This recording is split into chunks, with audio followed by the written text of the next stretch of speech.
The smell of leather and jasmine hung in the air like secrets too heavy to confess. Elena Hart gripped the handles of her beat-up suitcase, standing in front of the towering glass estate with a knot in her throat. She'd applied on a whim. Desperation was a ruthless motivator, and somehow she'd been chosen to be the live-in nanny for one of Manhattan's most untouchable billionaires.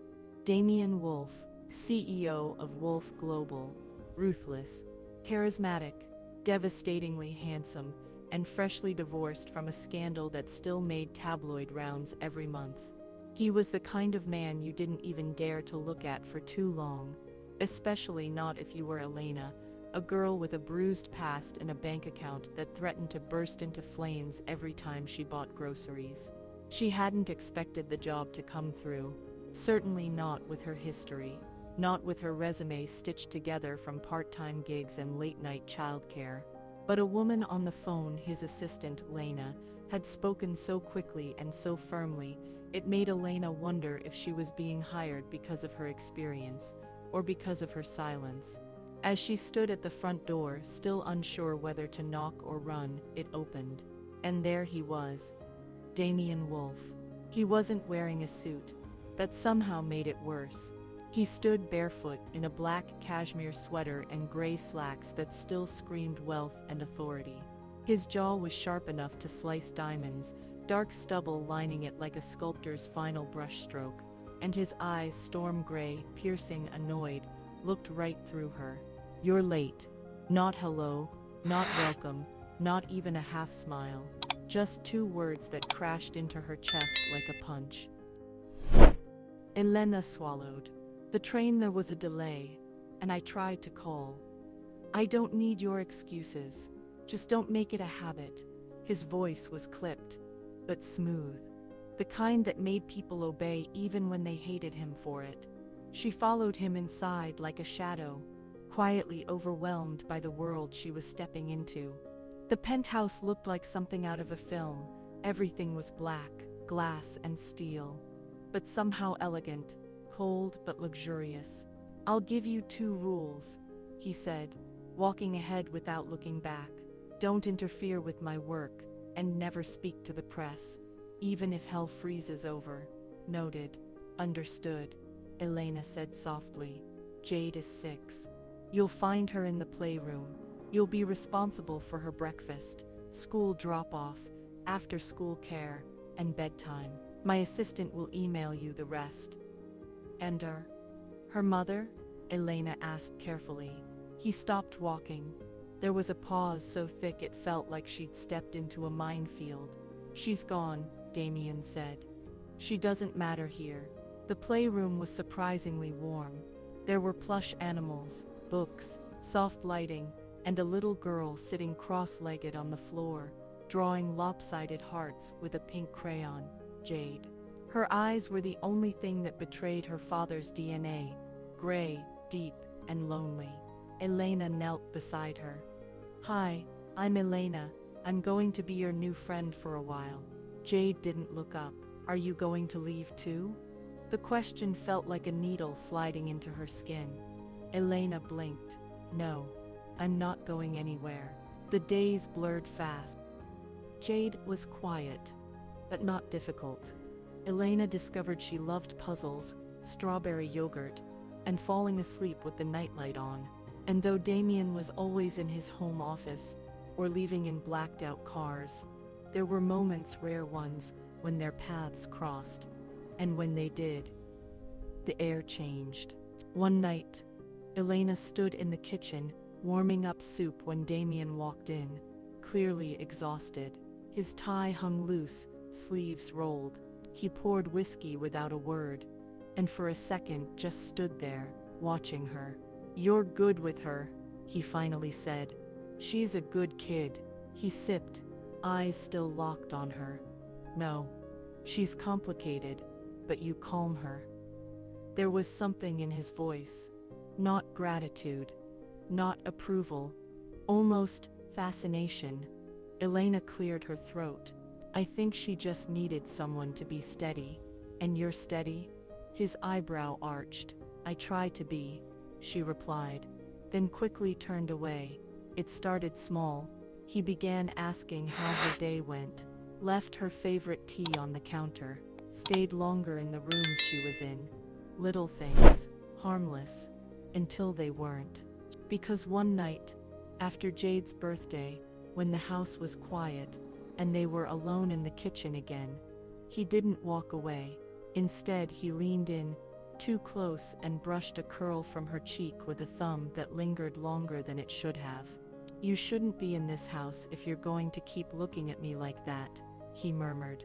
Elena's breath caught. "Like what?" "Like you think I'm still human." And just like that, he walked away. But boundaries were starting to blur. It didn't help that the press had just published another scandal about him. Something about his ex-wife trying to sell private emails to a tabloid, and that Elena's face had briefly appeared in a grainy photo taken near the car. "You'll keep quiet," Damien said that night, cold and tense, "or you'll lose your job." "I didn't talk to anyone," she said. "You're a woman. They always talk eventually." That hurt. But what hurt more was how his voice cracked just slightly when he added, "I just can't afford to lose her too." Not the comfortable passing kind that grew from routine, but the loaded, electrified quiet that came from things unsaid. Elena felt it every time she passed Damien in the hallway, every time their eyes lingered a second too long, every time she heard his footsteps pause outside the playroom at night. And Jade, sweet, sharp Jade, had begun to notice too. "Why do you look sad when Daddy walks in?" she asked one morning, swinging her little legs under the kitchen table. Elena forced a smile. "I'm not sad, just sleepy." "You're lying," Jade said, chewing her toast. "Mommy used to lie like that too." The words stung more than they should have. That night, Elena stood in the balcony, off the guest suite, staring at the city. The skyline blinked and shimmered, like stars had scattered across the earth. She tried to breathe in the calm. But then, the glass door slid open. Damien, he didn't say anything at first, just stood beside her sipping from the same glass of whiskey he always seemed to carry after midnight. "You should have never taken this job," he muttered. Elena turned toward him. "Why? Because I care about her? Because I'm good at it?" "No," he said flatly. "Because I watch you too much. And if I keep watching you, I'll stop pretending that I shouldn't want you." Her heart thudded like thunder. She knew what this was. Temptation, power, proximity. But it didn't feel cheap. It didn't feel reckless. It felt inevitable. "Elena," he said again, his voice softer now, "tell me to walk away." She should have, but she didn't. It started with a kiss. It was slow, searing, and completely wrong. But when his mouth met hers, all the logic in her body melted into want. His hands were desperate, like he was trying to memorize a feeling he wasn't sure he deserved.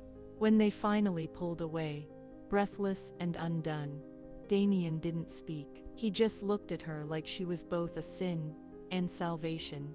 Then, he left. No promises, no apologies, just 10 days passed. And the distance between them was sharper now. Elena tried to lose herself in taking care of Jade, piano lessons, bedtime stories, dance classes. But her mind kept replaying that night, that kiss, and then the silence after. One Friday evening, Lena, Damien's stone-faced assistant, cornered Elena in the hallway. "I don't know what you think this is," Lena said, her voice low and venom-laced. "But this job has rules, and one of them is staying the hell away from the boss." "I haven't done anything wrong," Elena replied, quietly. Lena's eyes narrowed. "Yet, but he burns through women like matches. He'll forget your name the second it's convenient." The words weren't new, but somehow, hearing them aloud cracked something open in Elena. She'd always known this would end badly. She just hadn't expected it to hurt so much before it even began. 2 nights later, Damien found her crying softly in the laundry room. He didn't say a word, just walked in and closed the door behind him. "I'm not a mistake," she whispered, voice breaking. "You don't get to treat me like one." His expression twisted with something like shame. He reached for her, but she backed away. "You think just because you're powerful, that you can break people apart and patch them up when it suits you. I've seen men like you before. They take, they leave, and they never look back. I'm not like them," he said, hoarse. "Then prove it." That night, Damien told her everything, about his ex-wife, about the custody battle, about the night she'd threatened to disappear with Jade if he didn't let her keep the company shares. She didn't want a daughter, he said. She wanted leverage. His voice cracked when he said it, and Elena, for the first time, understood just how much he'd been carrying. Not just pain, but guilt, paranoia, regret. They stayed up until dawn, talking, touching, healing. But the world never stays quiet for long. 2 weeks later, a tabloid leaked a blurry photo of Elena and Damien at the farmer's market, with Jade between them, holding both their hands. Billionaire Wolf's new family? The article exploded online, and Lena came storming into the penthouse, phone in hand, fury on her face. She was supposed to be invisible. Lena screamed. "Now she's a headline?" Damien said nothing. Elena stood still, heart pounding. Then Damien did something no one expected. He stepped between her and Lena. "She stays," he said, but the damage was done. Later that night, Elena found Jade curled in bed, tears in her eyes. "Are you going to leave too?" she asked again. Voice trembling. Elena didn't answer, because for the first time, she didn't know. 3 days, that's how long it took for the news to explode. Blogs, gossip sites, even the morning talk shows. Everyone had an opinion on Damien Wolf's nanny scandal. Elena couldn't step outside without feeling watched. The stares from neighbors at the playground, the whispers behind her back at Jade's school. Everything had shifted, and not in her favor. But the worst part wasn't the media.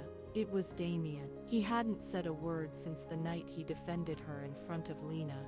No calls, no midnight glances, no balcony visits, just silence. Elena stared at herself in the mirror. The woman looking back was the same, but something in her eyes had changed. Softer, maybe. More haunted, more hopeful. "Don't," she told her reflection. "Don't get used to anything here." But it was too late for that. Downstairs, the tension in the penthouse was thick. Jade was quiet. She hadn't asked for a bedtime story in days. And when Damien finally came home that evening, he looked exhausted, his shirt still perfectly pressed, his face unreadable. She followed him into the study after dinner. "We should talk," Elena said softly. He didn't look up from the whiskey glass. About what? "About pretending like none of this ever happened." He sighed. "I'm protecting you." "No, you're protecting yourself. And in the process, you're breaking the only thing that feels real." He finally looked at her.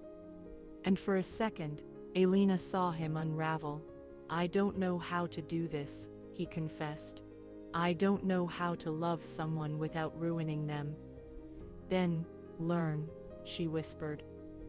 "With me." That night, they kissed again. But this time, it was different.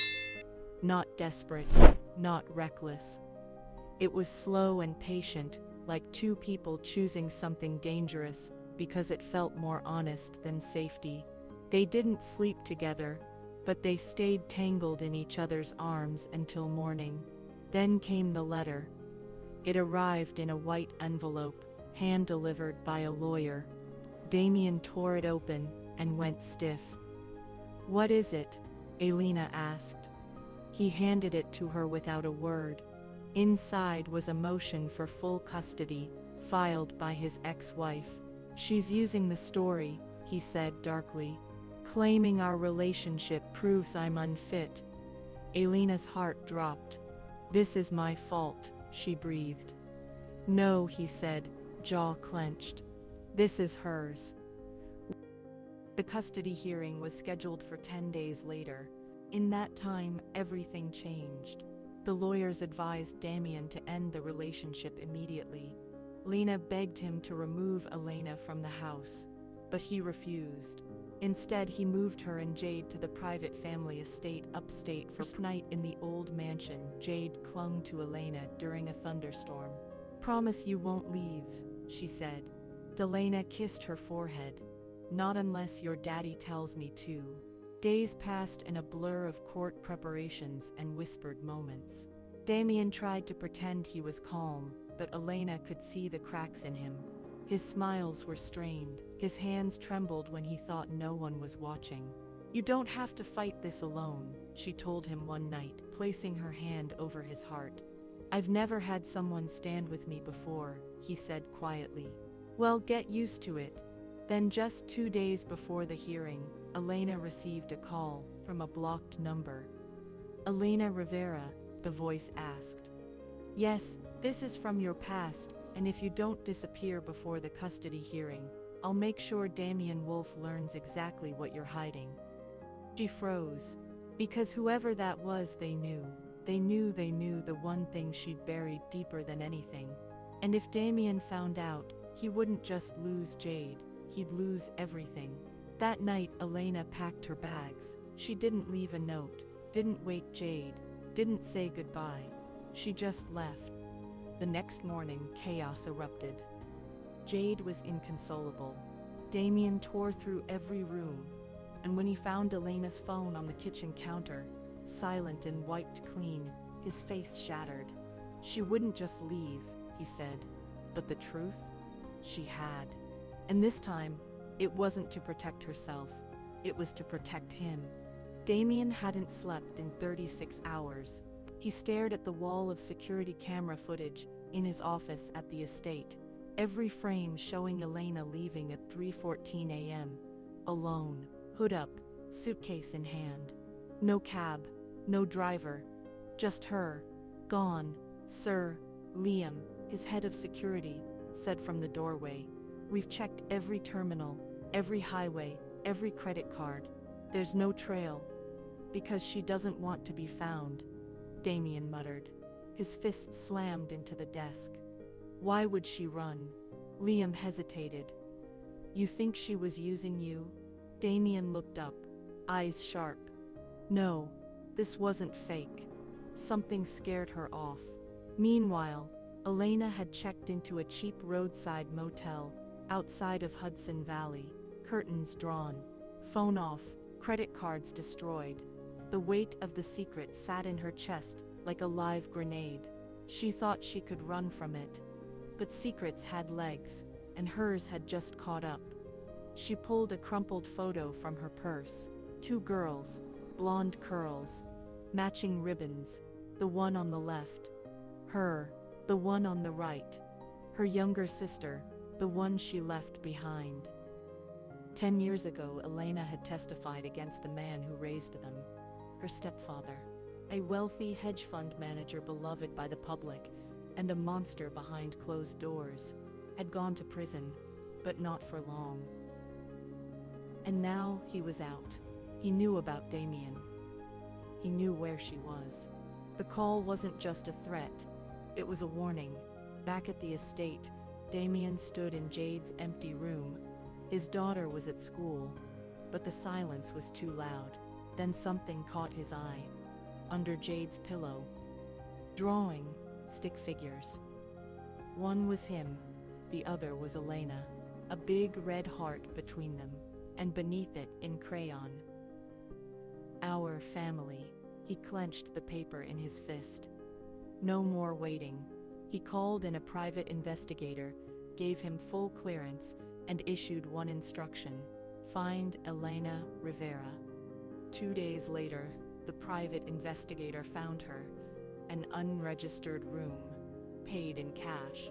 No social media, no digital trail. But there she was. Damien got the address. And he didn't hesitate.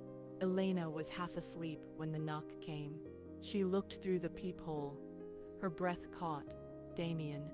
She opened the door, heart hammering.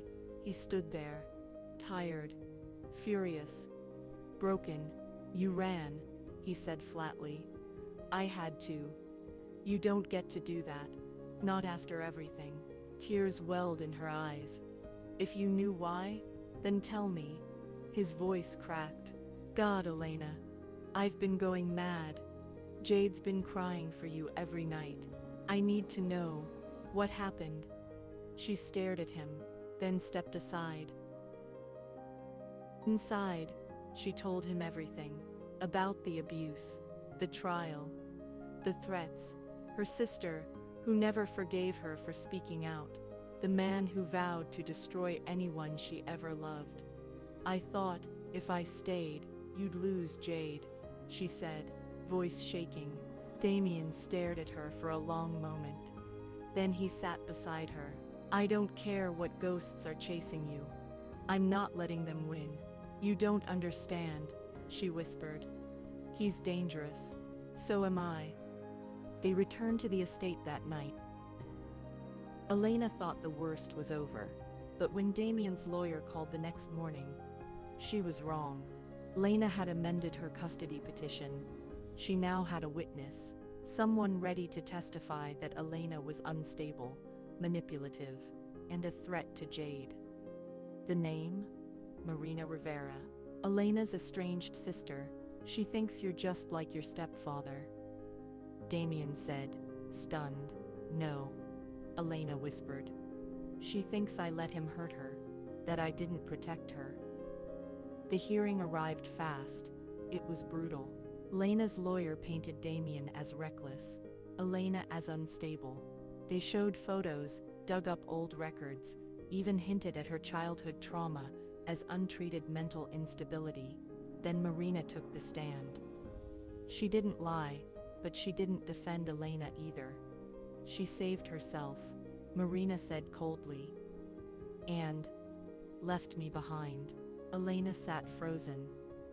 But then, Jade stood up. Without permission. Without anyone asking, the judge tried to stop her. But the little girl climbed into the witness box anyway. I want to talk, Jade said. The courtroom went still. She turned to the judge and pointed at Elena. She makes my lunch every day. She makes sure my hair doesn't look silly. She reads me stories when my daddy's too tired. I was scared of thunder until she held my hand. She looked at Lena, then Marina. You all keep saying she's a problem, Jade said. But she's the best thing that ever happened to me. And just like that, the courtroom shifted. Even the judge looked moved. The ruling came 2 hours later. Joint custody. Lena still had rights, but Damien remained primary guardian. Elena wasn't mentioned in the decision, but she didn't care, because Jade ran into her arms the moment the gavel dropped. Later that night, Damien wrapped his arms around her in the kitchen. You fought, he whispered. You found me, she whispered back. He kissed her forehead. We're not running anymore.